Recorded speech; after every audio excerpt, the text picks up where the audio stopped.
Well, good afternoon, students of Florida history. Here we go, Unit 5, or is it Unit 4? I don't remember.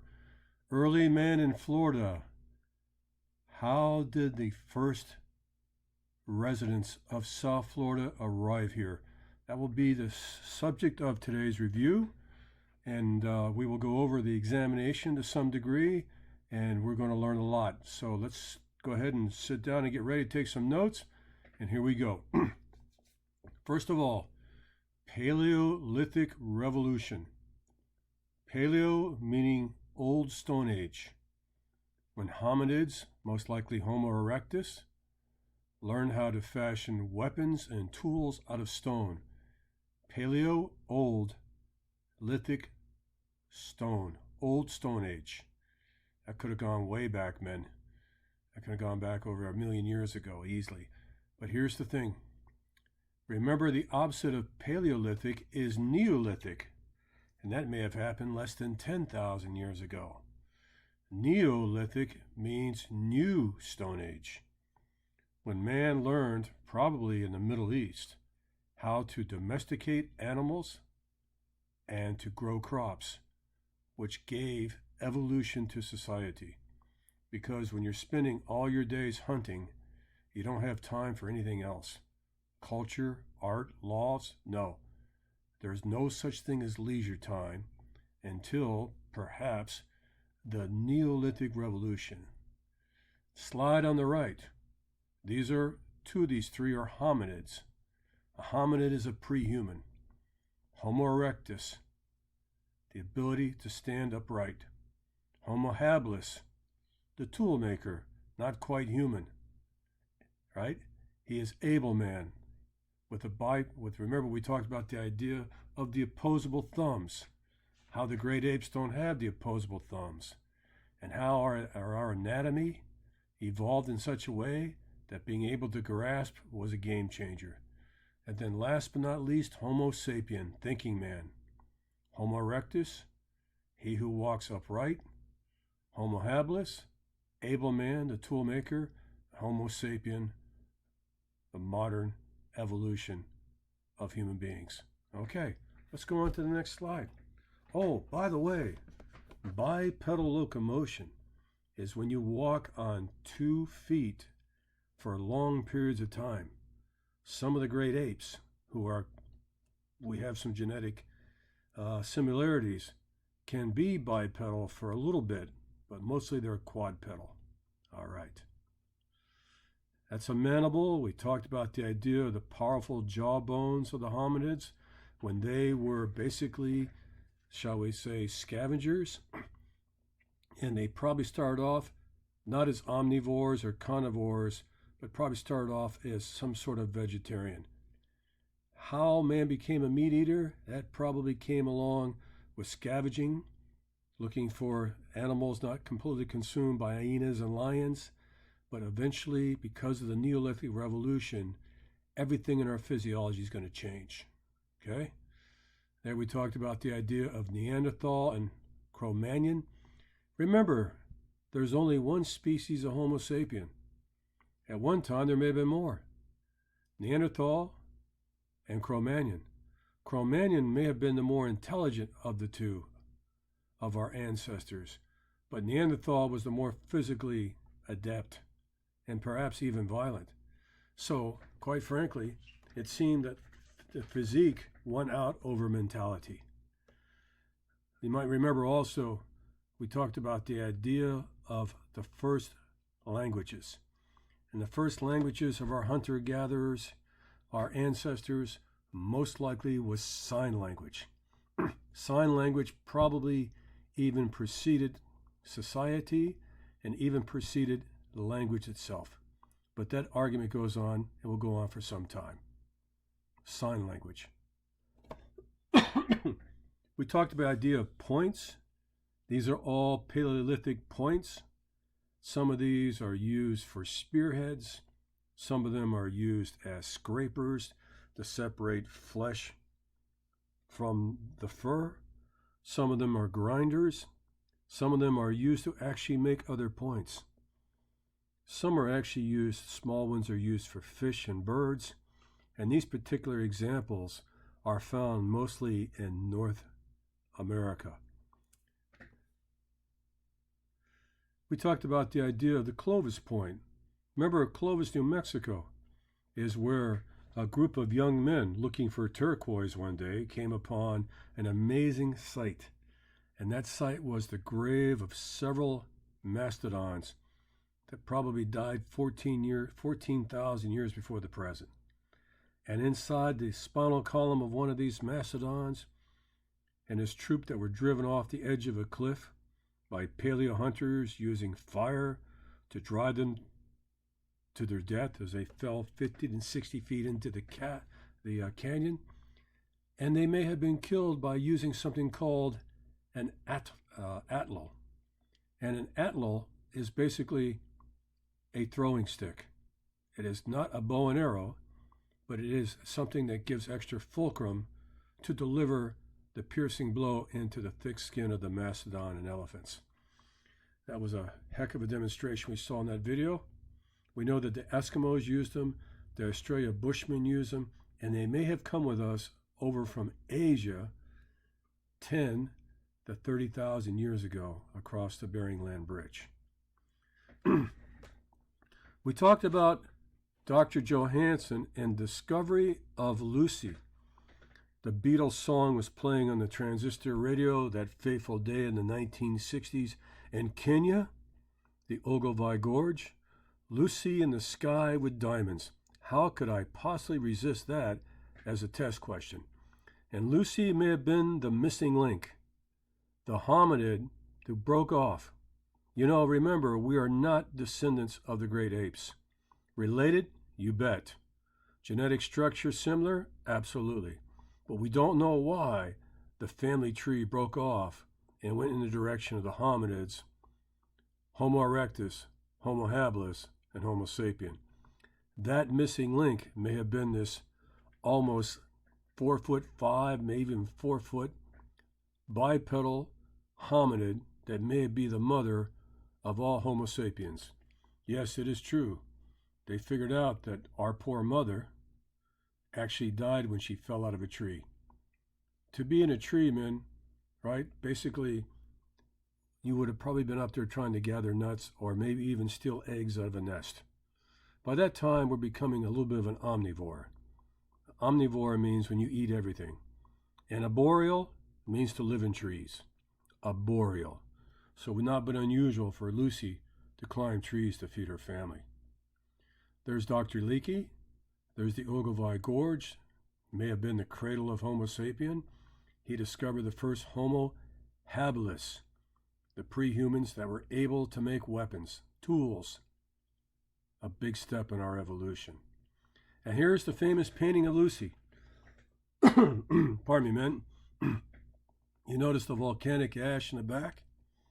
Remember we told the story of finding the footprints of Lucy and her children hardened in the ash, almost like concrete, proving that she was bipedal. The way her hips were formed, her knees are close together, this was a step that proving that man or pre-humans were no longer quadpedal, but truly have arrived at bipedal. And by becoming bipedal, it freed up our hands, and without our hands, evolution could not have happened. Think about how many times you unconsciously use your hands every day. A game changer. Oh, the Bering Land Bridge Theory. Sorry, man. It was the idea that there was, during the last Pleistocene or Ice Age, that slowly but surely the ice began to grow and the ice field started coming all the way down. Now, here's a test question, men. It did not make it to Florida. It made it here to the Ohio Valley and the Mississippi Valley and all the way down the Mississippi and Alabama. It caused Florida to look like the Serengeti grasslands of Africa.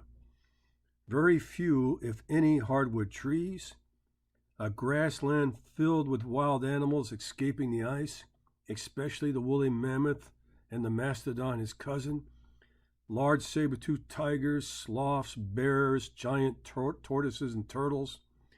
And basically, Florida, South Florida, was a smorgasbord of animals which may have brought the original Asians, whose generations before came across to beat the Ice Age, to chase the elephants and mastodons into the new feeding grounds of North America. And some of their ancestors and descendants made it all the way down to South Florida. The Tequesta and Calusa may have been descendants of the first Paleo hunters. The Bering Land Bridge Theory is a theory. It's never proven. Mr. O'Brien does believe in it, and though I can't prove it, I have the intuition to believe that it is true.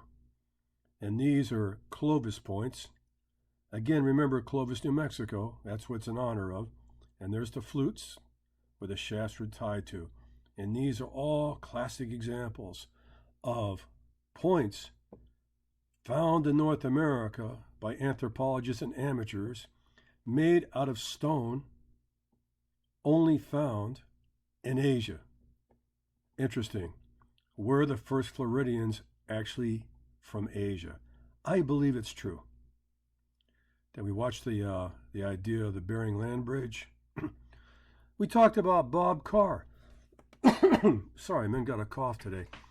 We talked about Bob Carr, the famous county archaeologist. I was lucky enough to meet him on several occasions, whose specialization was the descendants of the Paleo hunters in Florida, the Tequesta and the Calusa. The Tequesta of Miami River and the Calusa of Southwest Florida, from Naples, Fort Myers, all the way down to Key West. The Tequesta were mostly a fishing community, not depending on farming. That's a beautiful test question. Well, the Calusa, though intimately related, pretty much were dominant on the Southwest. The Calusas like to live on the eastern seaboard, where they could be very, very close to the ocean. Where the Calusas lived mostly on the southwest part of Florida, called the mound builders, because they used shells to make huge mounds to build their habitats high above the Everglades, where they could prevail and see everything that could possibly threaten them. For them, height was safety. For the Tequesta, living close to the water meant easy access to the ocean. Neither one of these were famous farmers. They were basically hunters and not so much gatherers, because both their societies were quite advanced, surprisingly so. Then we talked about the mystery of the Miami Circle. 1999, a developer by the name of Michael Bowman is going to build a high-rise right very close to the mouth of the Miami River. And as they're bulldozing this old apartment from the 1950s, they find this mysterious circle that has all these holes in it. And these holes, some of them shaped like different animals, such as dolphins and tortoises and things like that, were post holes. And those post holes may have been, excuse me, I got a bad cough today, guys, may have been used for marking celestial events, such as the winter, summer, and solar equinox. Now pay close attention. I'm going to give you a free question here. They found a couple of axe heads, and these axe heads were pre-metallic. They weren't metal. They were made out of a type of volcanic rock called basalt. Some anthropologists and archaeologists, paleoarchaeologists, believe that this is signs of a Mayan culture, because the Mayans were the pre-Columbian Indians, the ones before Columbus, that were obsessed with timekeeping. I want to believe it. I want to believe it's Mayan, but I can't prove it. It most likely was Tequesta, but it is intriguing where these possible Mayan hatchet heads came from. Well, the county purchased this for a price well below the market value of what Michael Bowman would have made if he would have made those high rises, but he did the right thing. He did the right thing. He lost a fortune, but he preserved what some people called the Miami Stonehenge. Today, men, as we talked about This is covered completely with soil and protected because they're waiting for science to catch up, to go deeper into the mystery of these post holes that could be well over 2,000 years from the present. Remember, that was where the septic tank was for the entire community, the old 1950s apartment. Funny to believe that your apartment's on top of a Tequesta holy ground or possible celestial observation. I like to think it's a stargate into a different dimension. But you know what? Sometimes I get carried away with my theories. Okay. And there's another picture of it. I've seen it on a couple of occasions, and men, once you start getting deeper into it, you got to believe that there's some heavy science involved in this, and that the pre-Columbian Indians, as the Spanish had described, were not pre-human. They were very advanced, very intellectual, very mechanically inclined, and quite spiritual, and masters of the night sky. And there's another picture of it. There's the Miami River. That was the one which was took by a drone. The septic tank, the perfect circles, and the potential villages that were there long before the city of Miami was created in 1896. Remember we did the breakout groups? Midden? Oh yeah, that word's going to be there. Pleistocene? Oh, I guarantee that. Land bridge? How could it be not? How could it not be? Dr. Leakey? Yeah, he could be on the test. Clovis points in New Mexico? All this is guaranteed. Oh, which ones do I like? Wow, I like number 2. I like number 4. I like number 9. I like all of them. What are you saying, OB? You could put these on the test? Yes, I could put those on the test. And you know what? I probably will. And then last but not least, I always love this. They found somewhere in Alaska, on the other side of the Bering Straits, these Eskimo sunglasses. Some of them are very, very old. I wonder if the Paleo hunters who came across the Bering Land Bridge actually made sunglasses out of walrus bones and elephant ivory to protect their eyes against infrared and ultraviolet, snow blindness. Wow. If they were that sophisticated, and that was anywhere between 10 to 14,000 years ago, I find it hard to call these people who were the ancestors of the first tribes of Florida primitive. In fact, I think that's a great example of geographical determination, where their geography determined who they were, their culture, and what they became. Pre-Columbia. Remember, that means before Columbus, 1492. And Tequestas, well, that's going to be covered on our next show. And we're going to talk about the paleo diet. But I think that this will be a good place for us to stop today. And this will be part 1's review for the upcoming test, the Paleo Indians of Florida. Men, I hope you enjoyed this little review today. I always enjoy talking about this. This is one of my favorite periods of history. Heck, they're all my favorite periods of history. And if you have any questions, please email me and I'll get back to you immediately.